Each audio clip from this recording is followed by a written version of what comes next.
Hello, ladies and gentlemen. Welcome back to College Football 25, and welcome back to the Kent State Dynasty. Today, we're going to be getting through some of our conference play. We're coming off of an amazing win, a bounce back from the Penn State loss, and wow, we struggled to beat Eastern Michigan. That makes me a little. I was kind of like, man, we're going to dog this conference. It's going to be kind of easy. I do not feel that way now. I definitely don't want to underestimate any of these teams in this conference. Kent State is in this conference for a reason. And yeah, so we need to play like every opponent is equal to us or even better than us and give it our all. Make sure we're focused on our play calling and our decision making and whatnot. Today we have Ball State. They're 1-4 and 0-2 in the conference. I wanted to take a look at their season so far. They lost to an FCS team. Okay, that makes me feel really good. But then they almost beat Miami, and they almost beat Central Michigan. Then they barely beat James Madison. Then they lose barely to Western Michigan. But this looks like an offense that can score. It's just that their defense is very bad, right? So hopefully we can have a little bit of success on offense against a team like this and keep it moving. The one guy I'm worried about, though, is Khalil Kelly. He is a scrambler, and he is very good. I think he's very talented. In this conference, he is like possibly one of the top quarterbacks. So we're gonna have to keep an eye on him. They also have a good running back room. And as far as on defense, nothing too crazy. Hopefully we can get something done. But jumping in late in the first, it was a defensive game up until this point where they would send their running back in for a touchdown. But we would next drive would answer with a dot of our own. Touchdown, Kent State. Tying this game up 7-7. Later in the second, we'd have a little bit of success down the middle, and there's McCray, our star guy. Now, it's set up later, though, in the same drive. 3rd and 6. Can we get this first down? We need it. No, we're going to be short 4th and 1. But you know what? I'm an aggressive head coach. We're going for it. And we would end up getting it. Then later, we would turn the ball over. So that kind of sucks. Now they have the ball after halftime. It's been very defensive, to be honest. Quite surprised. They're in the red zone again. Second trip of the day. Just the second trip. And tackling just ceases to amaze me. No tackling whatsoever. Later, they'd be in the red zone again. And a whiff tackle attempt. Just our guys didn't show up. I don't know what's going on. But you're right. He put us to sleep. Okay. 24-7. I don't even want to talk about it. Honestly, there wasn't really much to show in this game. That's why we're just going to rapidly go through it. It was a pretty frustrating game for me, actually. I'm coming off one of the best games I played, and this game was frustrating. It was fun, don't get me wrong. I like losing, but not like this to a team I feel like we can compete with. I just felt like it was one of those games where our team just didn't show up. Our offense, dude. Oh my goodness, our offense, dude. We could not get anything going. It was rough. And to lose to Ball State, especially we had two prospects that were actually watching. We invited to watch this game. Doesn't really help us. I don't know how much that's gonna hurt us to get them, but one of them was a 3-star guy. So it was definitely frustrating and infuriating playing this game like in real time. I even benched Olowski, who threw 3 picks, and put in J.D. Sherrod, and he didn't play any better. He played worse, which is expected, but I was trying to do something, and yeah, offense just got shut down, which is was the opposite of what I expected, right?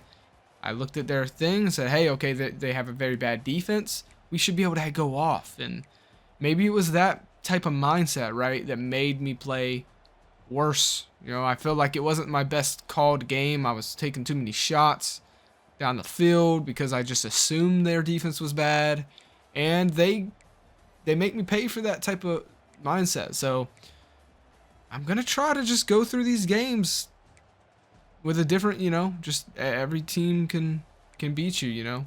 Kelly went off exactly like I thought he would. And for rushing I mean, look at, yeah, man, just not good.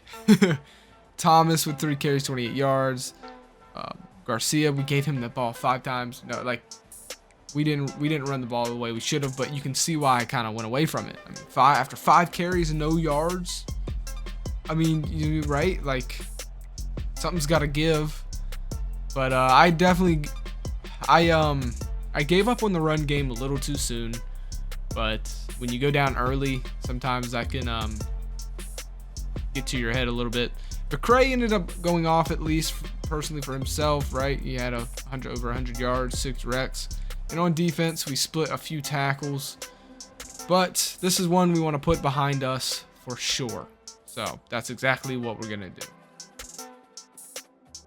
Getting back to the menus here. We're slowly advancing up. We are a level 5 now. That's not too bad. Not too shabby. And Carlos Renbolt, a 3-star prospect quarterback, has just committed. Oh my goodness, that is good news. So that was the only thing that made me feel a little bit better after that dog walking we received from Ball State. That would move us over to our next game of today, our final game of this episode. It's another conference matchup, right? Because it's conference all the way throughout the rest of the season. And it's Bowling Green. Okay, they are off to a hot start in the conference and to their season. They're undefeated in the MAC. They're looking to continue that today. This is a rivalry. Kent State, Bowling Green underway. Last time they met, Bowling Green destroyed Kent State 49-19. Well, we're going to see if that's the case today. Late in the second, it would be the first red zone attempt for Kent State. They would settle for a long field goal early in the first. 2nd and 6, Bowling Green trying to bend but not break here. Another pass would be the same route and everything. It worked, and why not change it if it works? And then we're going to hand it off to Garcia, and he'll dive in. Touchdown, Kent State. That is what I want to see. We struggled to get into the end zone. Like last week. Like, we got to get into the end zone. We got to finish these drives. 10-0 though. Late in the second now. 2 minutes and some change. Bowling Green would get their first attempt to get in the end zone, but they wouldn't be able to get it. They'd have to end up settling for 2 field goals. That would take us into halftime, 10-6. So once again, it's another week where our offense is kind of struggling. We got to fix that. But at least we're playing a little bit better. The run game isn't doing too well, but the air attack is in our favor. 10-6. We need this offense to come alive. All right? Let's see if we can get them done. So later in the second half, third quarter, 6 minutes. Bowling Green releases one wide open. You've got to be kidding me. I mean, he had so much time, and Bowling Green's going to take the lead. Ice in his veins, he says. Late in the third, that's not what we wanted to come back after halftime and see, I know, but that's just what it is. 13-10, we're now trailing. Handed off to Garcia. We've got to get this ground game going. 3rd and 3. 10 attempts, 65 yards. He's done good, but it's just for some reason it's not enough. And it's Batten now. Finally, Batten stepping up, getting open. That's the biggest play Kent State's had all day. And they'll top it off with a touchdown of their own. We're fighting. We're alive. We're on the road. It doesn't matter. I just want us to be competitive, right? I don't want another 24-7 in conference, blowout like that. So we're trying our hardest here to get a win on the road. We have the lead again, 17-13. Momentum is back in our favor. We got to continue it here. If we get a stop here, 3rd and 13, this will really help us. Get the ball right back to our offense. Make them go 3 and out. And they'll have another more time, but this time no one's open. That's a coverage sack. right there. Yeah, that was making me nervous. 'Cause the last time he had that much time, he threw a touchdown pass. And Bowling Green can't believe it. And it's Campbell Jr. He is a junior, and it's his second sack today. So he's had a good showing. And that would take us to early in the fourth quarter, 17-13. We are just 2 yards away from putting some more points on the board. Can we finish this drive? Changing some things up. And it's going to be a handoff. Garcia, and he's got enough. Touchdown, Kent State. So it was a methodical drive down the field that put us back at the 2, and we were able to finish this game. We would end up getting another stop and melting that clock even more, winning this one 24-16, getting revenge over Bowling Green a year ago. And battle for the anniversary award goes to Kent State. And Gavin Garcia really woke up today. 15 carries for 70 yards, 3 touchdowns. And that's exactly what we want to see. We want our run game to be successful, because that always makes the pass game easier. And this one, man, guys, this one was tough as well. This conference, like I said, I am firmly understanding why we're in it. Okay, we've got a lot of building to do here in Kent State, but I personally think we can, fight for a conference championship.